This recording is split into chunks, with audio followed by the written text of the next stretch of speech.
तो हेलो राम राम सभी को। आज हमारे पिछले साल के टॉपर आए हैं। इस साल का जो सीबीएसई टॉपर। सबसे पहले तो आपको बहुत सारी शुभकामनाएं कि आपने सीबीएसई जैसे टफ बोर्ड में 94.6% हासिल करी। सबसे बड़ा योगदान इसमें मेरे सर का रहा। उन्हें पढ़ाने में और सिखाने में बहुत ज्यादा मेहनत की उन्होंने। तो हेलो राम राम सभी को। आज हमारे पिछले साल के टॉपर आए हैं। इस साल का जो सीबीएसई का टॉपर आया हुआ है उसके बारे में उस गाइडेंस लेने के लिए, उसका इंटरव्यू लेने के लिए और उस फनी वे में उससे क्वेश्चन पूछेंगे। तो आपको क्या करें, आप लोग खुली इसमें पूरी वीडियो मिलेगी जिसमें आपको पूरा कंप्लीट इसके बारे में जो भी इसने इस साल पूरा अपना कोच सर के साथ में और अपनी क्लासेस कैसे ली है सारी डिटेल उसने अपनी बातों में इनको बताया हुआ है। आप वीडियो में बने रहना और कंप्लीट वीडियो देख के जाना। आज हम आए हैं द राठौड़ सर अकेडमी। वहां से निकले क्लास 10 सीबीएसई बोर्ड के टॉपर मनोहर सिंह जादौन। आइए उनसे पूछते हैं उनकी सफलता के राज व उनके सर का उनकी सफलता में योगदान। विद राम एंड देव। तो मनोहर, सबसे पहले तो आपको बहुत सारी शुभकामनाएं कि आपने सीबीएसई जैसे टफ बोर्ड में 94.6% हासिल करी, जो बहुत सारे बच्चों का सपना होता है। तो आपको आज कैसा लग रहा है? मुझे बहुत अच्छा लग रहा है इतने ज्यादा परसेंटेज लाने के बाद। और सच कहूँ तो ये मेरे लिए एक सपने जैसा है। मनोहर, जैसे कि जब हमारी परसेंटेज इतनी आ जाती है तो हमारे माता पिता बड़े खुश होते हैं। तो जब आपकी परसेंटेज आई तो आपके माता पिता का क्या आपके प्रति व्यवहार था या फिर क्या रिएक्शन था? बहुत अच्छा लगा। माँ और पिता को दोनों को एक काफी गर्व महसूस हुआ कि मेरे बेटे की इतनी अच्छी परसेंटेज आई है। और हो भी क्यों ना, जबकि इतनी अच्छी परसेंटेज लाने के बाद अगर उनको गर्व नहीं होगा तो फिर कब होगा? मनोहर, जैसे कि किसी बच्चे की जब 94 आती है, वैसे तो 94 बहुत ज्यादा परसेंटेज है, फिर भी उसके मन में एक डाउट होता है कि मैं इससे बेहतर कर सकता था, मैं और ला सकता था। क्या यही सेम डाउट आपको भी आपके दिमाग में आते हैं? डाउट तो नहीं, पर एक अंदर से इच्छा थी कि इससे भी ज्यादा आ सकते थे। और शायद उसके लिए ही मैंने अपनी कंसिस्टेंसी और डिसिप्लिन से पढ़ाई भी की थी। पर अब शायद इतनी आनी थी तो इतनी आई, अब क्या कर सकते। मनोहर, जैसे कि आपकी जो परसेंटेज आई है इसके पीछे आपका किन चीजों की वजह से या कौन से वो फैक्टर्स हैं जिसकी वजह से आपकी इतनी परसेंटेज आई है, या आप बोल सकते हैं कि ये की फैक्टर्स थे? सबसे बड़ा योगदान इसमें मेरे सर का रहा। उन्हें पढ़ाने में और सिखाने में बहुत ज्यादा मेहनत की उन्हें, और शायद उन्हीं की वजह से इतनी आ पाई, नहीं तो कम आ सकती या फिर और खराब आ सकती। और शायद मेरे डिसिप्लिन और कंसिस्टेंसी ने भी इसका साथ दिया। अच्छा उन्होंने बैकअप किया इस परसेंटेज को, और स्टडी करने में मेरे को बहुत ज्यादा मदद। तो जैसा कि आपने बोला सर का योगदान, तो मैं आपसे ये जानना चाहूंगा कि एक बेहतर सर, जो बच्चे 10th में अब आ रहे हैं, वो कैसे एक बेहतर सर को चुन सकते हैं? उसके लिए क्या डेफिनेशन है कि एक बेहतर sir? They can choose a better teacher. लेकिन वो भी सबसे ज्यादा सर की बात मानो, follow the time table that sir will give and stay motivated through the sir. ठीक है। और मैं बहुत सारे सब्जेक्ट हैं, कोई बच्चा मैथ में वीक हो सकता है, कोई बच्चा साइंस में भी सकता है, जो कि एक यूनिवर्सल ट्रुथ है कि एक बच्चा सारे सब्जेक्ट में अच्छा नहीं हो सकता। कोई एक सब्जेक्ट हो जिसमें उसको मन नहीं लगे तो उस स्पेसिफिक सब्जेक्ट को वो कैसे तैयार कर सकता है कि वो उसके मार्क्स उस सब्जेक्ट में से ड्रॉप ना हो? मुझे भी था सेम यही वाली प्रॉब्लम, मेरे साथ भी हुई थी। एसएसटी का सब्जेक्ट मुझे पढ़ने में इतना ज्यादा अच्छा नहीं लगता, पर इसकी मैंने एक इंटरेस्टिंग ट्रिक लगा के इस सब्जेक्ट को बहुत अच्छे तरीके से मैंने आखिरी टाइम पे कर लिया। मैंने क्या किया था कि जो भी मुझे टॉपिक पढ़ना था उसके मैंने सब टॉपिक काट काट के बुक से रीड करना चालू किया और एक एक लाइन का मैंने मतलब समझा। तब जाके मुझे वो कोर एकदम मेरी स्ट्रांग हुई और मेरे एसएसटी में इसी की वजह से 95 आ गए। मनोहर, जैसे कि बहुत सारे बच्चे जब 10th में आते हैं तो इनिशियल फेज में बहुत सारे बच्चों का दिमाग या फिर कह सकते हैं उनको इतना इंटरेस्ट पढ़ाई में नहीं आता। फिर जब वो मंथ पास होते जाते हैं तो जो लास्ट का जो 1 मंथ बचता है उसमें वो हार जाते हैं। वो सोचता है यार मेरी तो परसेंटेज नहीं आ पाएगी, मैंने तो पूरी साल कुछ नहीं पढ़ा। तो मनोहर, ऐसा हो सकता है कि जो बच्चा पूरी साल मेहनत किया लेकिन उसको कुछ समझ नहीं आ रहा, क्या ऐसा हो सकता है कि वो हार मान ले, या फिर वो 1 मंथ में कुछ ऐसा कर सकता है कि वो एक अचीवेबल परसेंटेज ला सके? हार तो सीधी सी बात है, किसी को नहीं माननी चाहिए। अपनी मेहनत पे भरोसा रखना चाहिए। पूरी साल पढ़ा है उसने तो मतलब पढ़ा तो होगा कुछ, तो उसको समझ में भी आया होगा। पर ऐसे हार मान के बैठ जाने से कुछ होगा तो नहीं फाइनल पेपर में भी। तो उसे आखिरी के 1 महीने में कुछ अपनी स्ट्रेटेजी बनानी चाहिए। अपने हिसाब से उसे सब्जेक्ट्स को इजी और हार्ड में डिवाइड करके स्टडी करनी चाहिए। और वैसे भी ये 9 से 10 का एक बहुत बड़ा जंप होता है जिसकी वजह से बच्चे को ऐसा लगता है, वो डिमोटिवेट फील होता है। तो उसके लिए वो सर के पास जा सकता है, अपने मोटिवेशन ले सकता है सर से। पर बिना डिसिप्लिन और कंसिस्टेंसी के थोड़ा सा नामुमकिन है। और अगर आखिरी के 1 महीने में वो थोड़ी सी मेहनत करेगा और स्ट्रेटेजी से अच्छे से पढ़ेगा तो अचीवेबल परसेंटेज जरूर ला सकता है। पहला तो मनोहर आपने अपने लास्ट मंथ को कैसे यूटिलाइज किया। दूसरा, अगर आप इस फेज में होते कि आपको शुरुआत से कुछ चीजें समझ नहीं आ रही होती तो आपका जो लास्ट मंथ होता है उसमें आपके थॉट क्या होते। तीसरा, अगर कोई बच्चा लास्ट के 1 मंथ में तैयार हो जाए कि अब मैं मेहनत करूंगा तो उसके लिए क्या वो प्लान बनाए। सबसे पहले आपका कि मैंने लास्ट मंथ में कैसे किया था, तो मैंने लास्ट मंथ में अपने इजी और हार्ड सब्जेक्ट को डिवाइड करके सबसे पहले हार्ड को पढ़ना चालू किया था, क्योंकि मैं श्योर था कि इजी के अंदर मैं अच्छा स्कोर कर सकता हूँ, क्योंकि वो मेरे स्ट्रॉन्ग सब्जेक्ट थे। तो मैंने हार्ड सब्जेक्ट को स्टार्टिंग में मंथ में पढ़ा और लास्ट के 10 दिन जब बचे थे तब तक मैंने उनको किया। आखिरी के 10 दिन में इजी सब्जेक्ट्स को उठा के कवर किया था, जिससे मेरा एक रिवीजन भी हो गया और मुझे अच्छे से समझ में भी आ गया था। दूसरा, अगर मेरे साथ ऐसी कंडीशन होती तो सीधी सी बात है सबकी तरह मैं भी डिमोटिवेट फील करता, पर अच्छा है कि मैं सर की वजह से मुझे इतना कुछ ज्यादा फील नहीं करना पड़ा और मैं सर के पास गया था तो सर ने मुझे मोटिवेटेड रखा पूरे ईयर और अच्छे से स्टडी पे कंसंट्रेट करने के लिए मुझे फोकस किया था।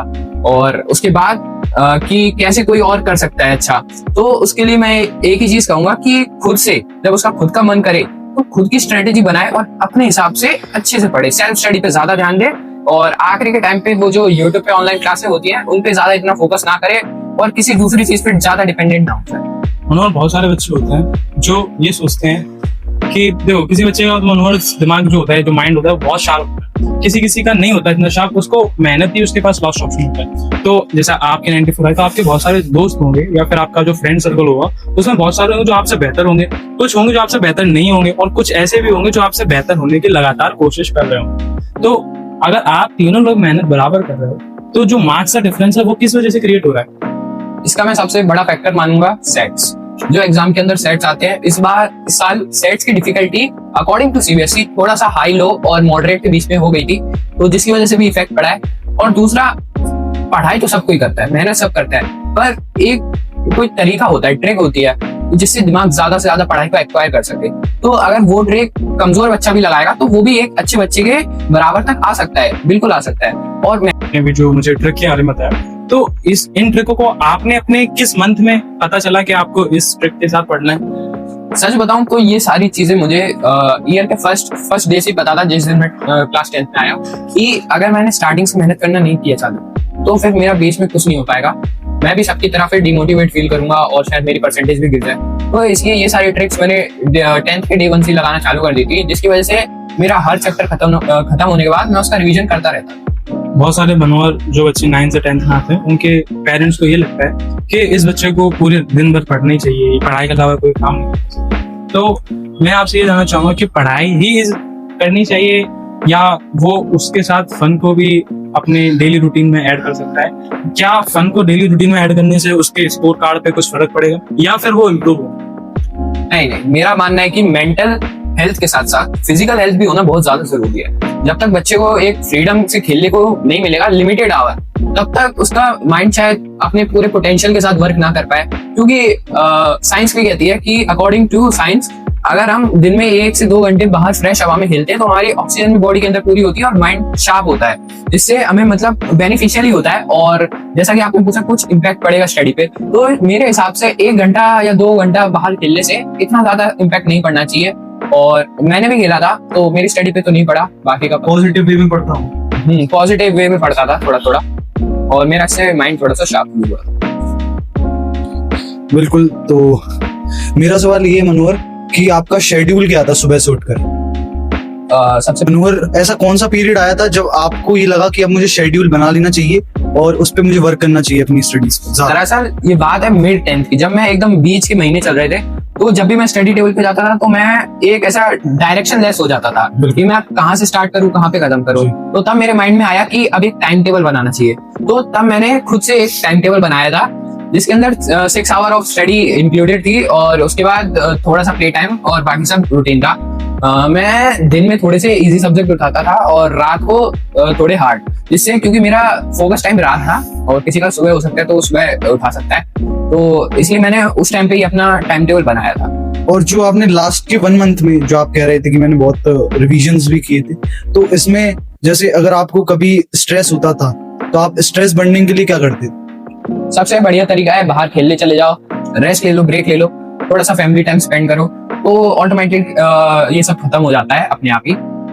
और बाकी तो आखिरी के टाइम पे रिवीजन में मेरे सर ने बहुत ज्यादा हेल्प की, उन्होंने मेरा टाइम टेबल भी थोड़ा रिमॉडिफाई करवाया था और स्टडी टाइम को थोड़ा सा इंक्रीज करवाया। तो जहां तक मैंने बहुत बच्चों को देखा है, वो लास्ट के मंथ में पैनिक कर जाते हैं। लाइक भले ही उन्होंने अच्छा पढ़ा हो, लेकिन वो टेंशन भले ही उनके पेरेंट्स दे देते हो या फिर कोई भी अदर टेंशन रिलेटिव्स दे देते हो, तो उसको वो उस टेंशन को कवर कैसे करें, क्या उनका ओवरकम कैसे करें, और उसका जो रिजल्ट मतलब जो उसका इम्पैक्ट है वो रिजल्ट पे कैसे ना पड़े, ये आप बताइए। वैसे तो इस चीज को ओवरकम करने का सबसे बढ़िया तरीका है कि डिमोटिवेट ना हो और ज्यादातर इन चीजों पे फोकस ना करें, क्योंकि उस टाइम पे आपका सबसे पहला फोकस होना चाहिए आपकी स्टडी। बोर्ड्स आ रहे हैं, नियर बोर्ड्स है, तो आपको पता होना चाहिए कि अगर रिजल्ट अच्छा आया तो ऑटोमेटिकली ये सब चीजें खत्म हो जाएंगी अपने आप ही।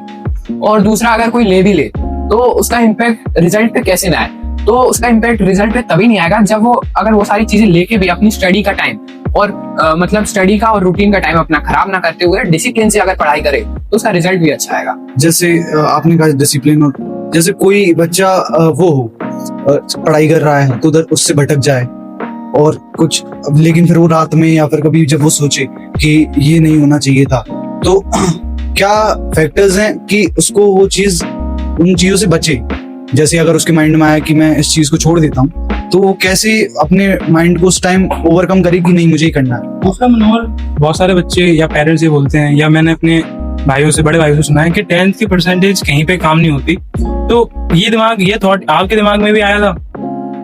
सबसे पहले आपका तो अगर उसको ये सब करना है तो सबसे पहले उसको थिंक अबाउट योर ड्रीम्स, ये लाइन उसको हमेशा याद रहनी चाहिए। बिल्कुल। जो उसने वो परसेंटेज सोची है उसे लाने के लिए उसे मेहनत करनी पड़ेगी, और उस मेहनत को करने के लिए उसे ये सब अवॉइड करना पड़ेगा। तो उसके दिमाग में अपने आप आना चाहिए ये बात जब भी उसे महसूस हो कि मेरा ड्रीम क्या है, कितनी परसेंटेज लानी। और दूसरा आपका कि 10th की परसेंटेज मायने नहीं रखती, तो अगर शायद 10th की परसेंटेज मायने नहीं रखती तो शायद इतना बड़ा बोर्ड भी नहीं होता, नॉर्मल स्कूल में भी चेकिंग हो जाती। पर कहीं ना कहीं 10th की परसेंटेज तो मायने रखेगी, तभी इतना सारा स्ट्रिक्ट चेकिंग वगैरह। और आगे 11th के लिए तो बिल्कुल काम रखती है आपकी स्ट्रीम लेने के लिए। अगर आपका ड्रीम है किसी में जाने का और अगर आप 10th की परसेंटेज की वजह से वो स्ट्रीम ना ले पाओ तो फिर 10th की परसेंटेज उसमें।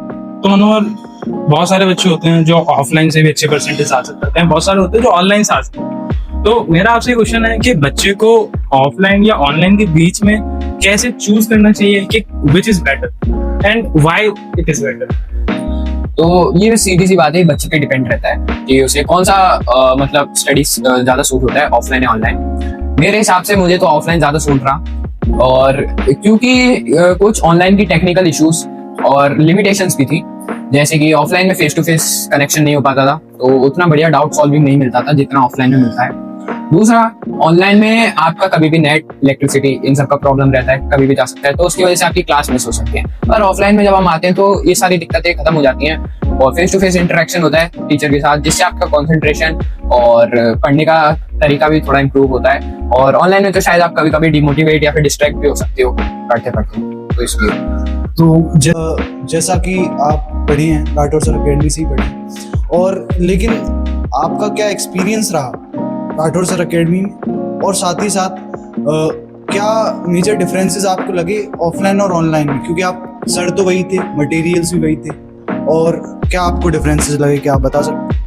दरअसल मुझे पढ़ाई में राठौर सर अकेडमी से बहुत ज़्यादा हेल्प हुई, और साथ ही साथ मैंने राठौर सर अकेडमी पे ऑनलाइन और ऑफलाइन दोनों तरह की स्टडी की है।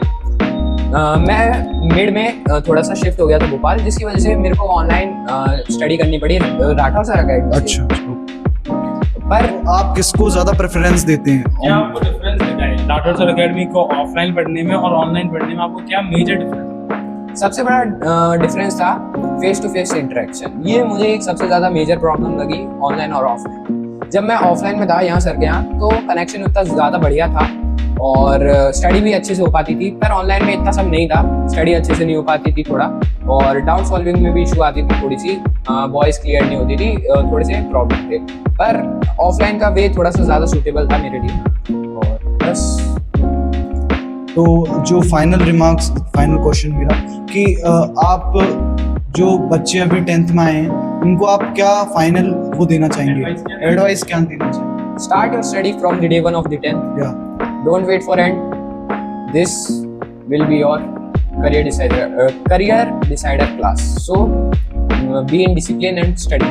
क्योंकि हम अभी इंटरव्यू के अंत की ओर बढ़ रहे हैं, तो मैं आपसे आखिरी सवाल अपनी तरफ से ये पूछना चाहूंगा कि बहुत सारे बच्चे ऐसे होते हैं जो उनका ड्रीम होता है या जो वो परसेंटेज चाहते हैं वो अचीव नहीं कर पाते, और वो 10th में जब रिजल्ट आता है उसके बाद वो डिमोटिवेट हो जाते हैं या ये सोचते हैं कि मैं इससे बेहतर कर सकता हूँ, जैसे कि आपने भी यही सोचा। अब क्या उसको ये बात सोचनी चाहिए, क्योंकि सभी को ये पता है कि 11th और 12th are the major classes where the preparation for competitive exams are is going to start.